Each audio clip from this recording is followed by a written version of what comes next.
Bad ബോയ്സിലേക്കാണ് എത്തുന്നത്. ഇതിൻ്റെ തുടക്കം ഹാപ്പി വെഡ്ഡിംഗ് ആണ്. ഹാപ്പി വെഡ്ഡിങ്ങിൽ ഞാൻ ഒമറിൻ്റെ പടത്തിൽ അഭിനയിച്ചിട്ടുണ്ട്. അതിനുശേഷം രണ്ടാമത്തെ പടത്തിലും എനിക്കൊരു വേഷമുണ്ടായിരുന്നു. പക്ഷേ ഈ ഡേറ്റിൻ്റെ ഇഷ്യൂസ് കാരണം എനിക്ക് ചെയ്യാൻ പറ്റിയില്ല. പിന്നെ അത് കഴിഞ്ഞിട്ട് ഒമർ വീണ്ടും 2-3 പടങ്ങൾ ചെയ്തു. ഇപ്പോൾ വീണ്ടും എന്നെ ഒരു കഥാപാത്രം ചെയ്യാൻ വേണ്ടി ബാഡ് ബോയ്സിൽ വിളിച്ചു. പക്ഷേ ആ സമയത്ത് വീണ്ടും എനിക്ക് ഡേറ്റ് ഇല്ല. അതിനുശേഷം 2 ആഴ്ച കഴിഞ്ഞപ്പോഴത്തേക്കും ആക്ച്വലി ഡേറ്റ് ഇഷ്യൂ ഉണ്ടായ ആ ഒരു സിനിമയുണ്ടല്ലോ, അത് പോസ്റ്റ്പോണ്ടായി. അപ്പോൾ ഇത് പോസ്റ്റ്പോണ്ടായെന്ന് അറിഞ്ഞ ഉടനെ തന്നെ ഞാൻ ഒമറിനെ വിളിച്ച് ഞാൻ പറഞ്ഞു, ഒമർ എനിക്ക് ഡേറ്റ്സ് ഉണ്ട്. അങ്ങനെയാണ് ഞാൻ കൊച്ചച്ഛനായിട്ട് ബാഡ് ബോയ്സിലേക്ക് ഞാൻ എത്തുന്നത്. ഒമർക്ക എൻ്റെ പഴയ ബോംബ് കഥ എന്ന് പറഞ്ഞ പടം കണ്ടിട്ട് എന്നെ വിളിച്ച് അഭിനന്ദിക്കുകയും പിന്നെ പല ഇൻ്റർവ്യൂകളിലും പുള്ളി എൻ്റെ ആ സമയത്ത് പേര് പറയുകയൊക്കെ ചെയ്ത ആളാണ്. അപ്പോൾ ഒമർക്കയുടെ പടമാണെന്ന് പറഞ്ഞപ്പോൾ തന്നെ ഞാൻ സത്യത്തിൽ കഥ പോലും കേൾക്കാതെ കമ്മിറ്റായ സിനിമയാണ് ബാഡ് ബോയ്സ്. അബാമിലെ അബ്രഹാം അച്ചായനാണ് എന്നെ വിളിക്കുന്നത്. ഇങ്ങനൊരു കഥയുണ്ടെന്ന് പറഞ്ഞു. എൻ്റെ അടുത്ത് അച്ചായൻ ഇങ്ങനെ പറഞ്ഞു, ഇങ്ങനൊരു അടിപൊളിയായിട്ട് ഫണ്ണായിട്ട് രസമായിട്ട് ചെയ്യാനുള്ളൊരു പടമുണ്ട്, ഒമറയ്ക്കാണ് ഡയറക്റ്റ് ചെയ്യുന്നത് എന്നൊക്കെ പറഞ്ഞ് ഞാൻ ഒമറയ്ക്കനെ കണ്ടു. ഒമറയ്ക്കനെ കണ്ടു കഴിഞ്ഞപ്പോൾ എനിക്ക് പറഞ്ഞ ക്യാരക്ടറൈസേഷനിലൊരു ക്യാരക്ടർ ആർക്ക് തന്നെ വളരെ രസമായിട്ട് ചെയ്തിട്ടുണ്ടായിരുന്നു. ഞാൻ ചെയ്യാത്തൊരു ജോണറാണ്. അപ്പോൾ അങ്ങനെയാണ് ഞാൻ ബാഡ് ബോയ്സിലൊരു ബാഡ് ബോയ് ആയിട്ട് മാറുന്നത്. അല്ല, ഒമറും എൻ്റെ റൈറ്റർ സാരംഗും കൂടെ കൂടിയിട്ടാണ് എന്നെ ആദ്യമായിട്ട് ഈ പ്രൊജക്റ്റിനെ ഒരു ഐഡിയ തരാൻ വേണ്ടിയിട്ട് എന്നെ കാണാനായിട്ടാണ് വരുന്നത് ആദ്യം. ഞാനതിൻ്റെ ഒരു 1 ലൈൻ അദ്ദേഹം എന്നോട് പറഞ്ഞു. അത് കഴിഞ്ഞിട്ട് എനിക്കൊരു ഇൻട്രസ്റ്റിംഗ് ആയിട്ട് തോന്നി. പിന്നെ അതിൻ്റെ ഫുൾ സ്ക്രിപ്റ്റ് സാരംഗ് വായിച്ച് കേൾപ്പിച്ചു. സാരംഗിൻ്റെ ഒരു എക്സ്പ്ലനേഷൻ അല്ലെങ്കിൽ സ്ക്രിപ്റ്റ് പറയുന്ന ഒരു രീതിയും മൊത്തത്തിൽ ഭയങ്കര ഇൻട്രസ്റ്റിംഗ് ആയിരുന്നു. അങ്ങനെയാണ് ഈ ഒരു സിനിമയെപ്പറ്റി ആലോചിക്കാം എന്നുള്ളൊരു തീരുമാനത്തിലേക്ക് എത്തുന്നത്. എൻ്റെ ഫസ്റ്റ് പടം ഒമർക്കയുടെ കൂടെ തന്നെ ഒരു അഡാർ ലവ് ആയിരുന്നു. അപ്പോൾ അഡാർ ലവ് 2017 ആ സമയത്താണ് ഞാൻ ഒമർക്കയുടെ കൂടെ വരുന്നത്. അപ്പോൾ അന്ന് ഞാൻ ഒമർക്കനെ മീറ്റ് ചെയ്യുന്ന സമയത്ത് ഒമർക്ക ആദ്യം എഴുതാൻ വേണ്ടി പറഞ്ഞ പ്രൊജക്റ്റ് ഇപ്പോൾ ബാഡ് ബോയ്സ് ആയിരുന്നു. അന്ന് ബാഡ് ബോയ്സ് എന്നായിരുന്നില്ല ഇതിൻ്റെ ടൈറ്റിൽ. അന്ന് നായകനും മറ്റ് കഥാപാത്രങ്ങളൊക്കെ മറ്റ് കാസ്റ്റും ഒക്കെ വേറെ ആയിരുന്നു.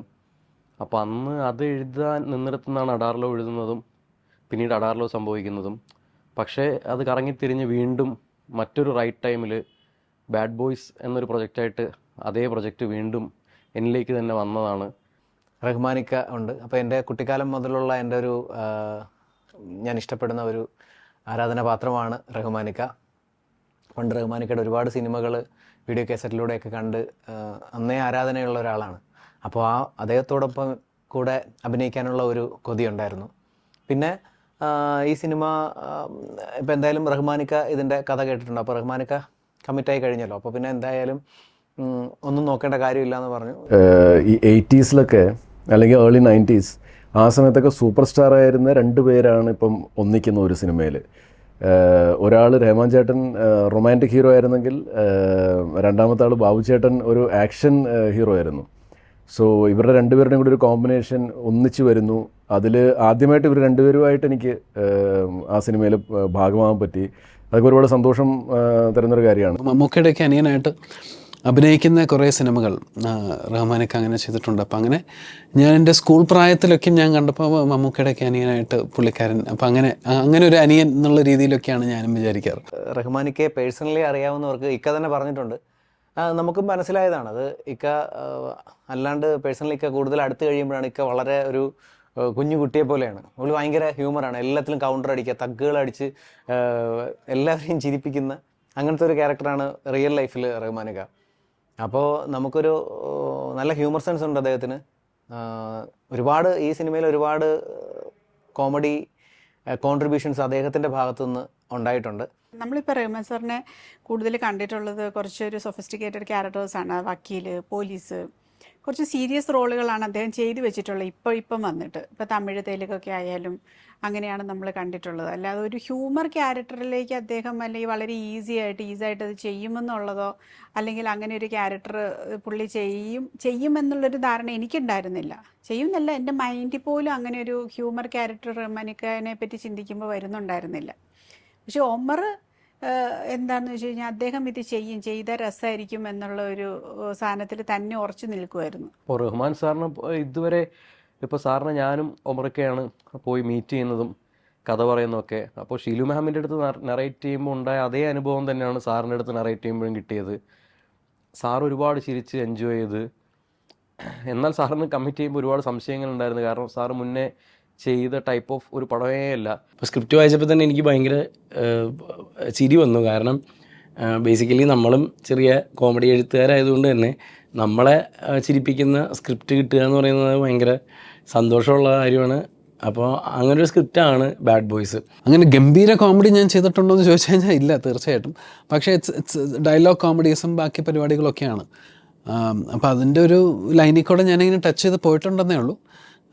പിന്നെ റഹ്മാനിക്കാണെങ്കിലും റഹ്മാനിക്കും എൻ്റെ അടുത്ത് ഒരുപാട് കാര്യങ്ങൾ പറയും. എൻ്റെ ബോഡി ലാംഗ്വേജും എങ്ങനെ നമുക്ക് ചെയ്യാം എന്നുള്ള കാര്യങ്ങളൊക്കെയും പറഞ്ഞു തരാറുണ്ട്. സെന്തിലും ബിബിനൊക്കെയും വളരെ സപ്പോർട്ടീവായിരുന്നു ഒരുപാട് കാര്യങ്ങളിൽ പറഞ്ഞു തരാനും കാര്യങ്ങളൊക്കെയും. ഒരുപാട് ഫ്രീഡം തരുന്ന ഒരു ഡയറക്ടറാണ്.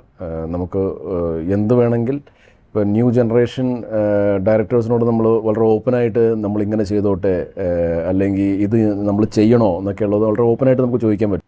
ഒമറിൻ്റെ ഒരു സപ്പോർട്ട് എന്ന് പറഞ്ഞാൽ ഡയറക്ടർ ഭയങ്കര ഇമ്പോർട്ടൻ്റ് ആണ്. എനിക്ക് തോന്നുന്നു ഞങ്ങൾ എല്ലാ ആർട്ടിസ്റ്റിനും അതിനകത്ത് വർക്ക് ചെയ്ത എല്ലാവർക്കും ഒമറിൻ്റെ സൈഡിൽ നിന്നുള്ള ഒരു, അദ്ദേഹം ഉദ്ദേശിക്കുന്ന പോലെ ഒരു കളർഫുൾ സിനിമ അല്ലെങ്കിൽ ഹ്യൂമറസ് ആയിട്ടുള്ളൊരു സിനിമ എല്ലാ ആർട്ടിസ്റ്റിൽ നിന്നും അദ്ദേഹത്തിന് എടുക്കാൻ പറ്റിയിട്ടുണ്ട്.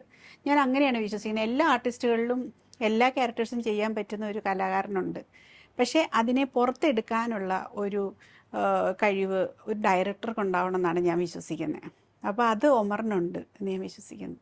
അതാണ് ഈ പടത്തിൻ്റെ ഒരു വിജയം. അപ്പോൾ റഹ്മാനിക്ക് അത് വളരെ ബ്യൂട്ടിഫുള്ളി, വളരെ രസകരമായിട്ട് നമ്മൾ കാണാത്ത രീതിയിലുള്ള ഒരു റഹ്മാനെ നിങ്ങൾക്ക് ഈ സിനിമയിലൂടെ കാണാൻ പറ്റും. ഈ ഒമർക്കയ്ക്ക് ഒരു പ്രത്യേകതയുണ്ട്. പാട്ടുകൾ അദ്ദേഹത്തിന് അതിൻ്റെ ഹിറ്റാക്കാനുള്ള ഒരു മർമ്മം അറിയാമെന്നാണ് എനിക്ക് തോന്നുന്നത്. കാരണം നമുക്കറിയാം അടാർലവുലെ പാട്ട്, അതൊക്കെ മാണിക്യമലരായ ബീവിയൊക്കെ എന്തുമാത്രം ഹിറ്റായ സോങ്ങാണ്. ബേസിക്കലി ഒമറക്ക പറയും ഈ മീറ്റർ ഇത്രയും മതി ആൻസർ, അല്ലെങ്കിൽ ഇത് ഇത്രയും മതി എന്നുള്ള രീതിയിൽ എൻ്റെ അടുത്ത് പറഞ്ഞുതരും. ഒരു ഫെസ്റ്റിവൽ മൂഡിലുള്ളൊരു പടമാണ്. ആ ഫെസ്റ്റിവൽ മൂഡ് ഉണ്ടായതുകൊണ്ട് തന്നെ ബാഡ് ബോയ്സ് ഉറപ്പായിട്ടും ഒരു ഓണക്കാലത്തോ അല്ലെങ്കിൽ വിഷുക്കാലത്തോ ഒക്കെ വരേണ്ട ഒരു സിനിമ തന്നെയാണ്.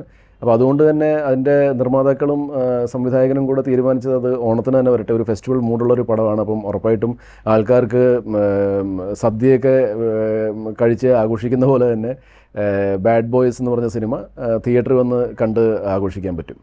അത് ഏത് കൈൻഡ് ഓഫ്, അത് ഇപ്പോൾ ഫാമിലി, യൂത്ത്, ആർക്കും വന്ന് ധൈര്യമായിട്ട് വന്ന് ടിക്കറ്റ് എടുത്ത് കാണാൻ പറ്റും. അല്ലാണ്ട് ഇപ്പം ഒക്കെ ഒരു കാറ്റഗറി ആൾക്കാർക്ക് കാണാൻ പാടില്ല അല്ലെങ്കിൽ അങ്ങനെയുള്ള സിനിമയേ അല്ല ഇത്. ഇതൊരു കളർഫുൾ, ഒരു family fun, family action, entertainer, ഒരു ഫുൾ പാക്കേജാണ്. അപ്പോൾ നിങ്ങൾക്ക് ഞാൻ വെറുതെ ഇരുന്ന് തള്ളുന്നതെന്ന് നിങ്ങൾ വിചാരിക്കില്ല. നിങ്ങൾക്ക് ബോറടിക്കത്തില്ല. എന്നാണെങ്കിലും ഒരു എൻ്റർടൈനർ ആയിരിക്കും, ഒരു masala mass action humour entertainer ആയിരിക്കും.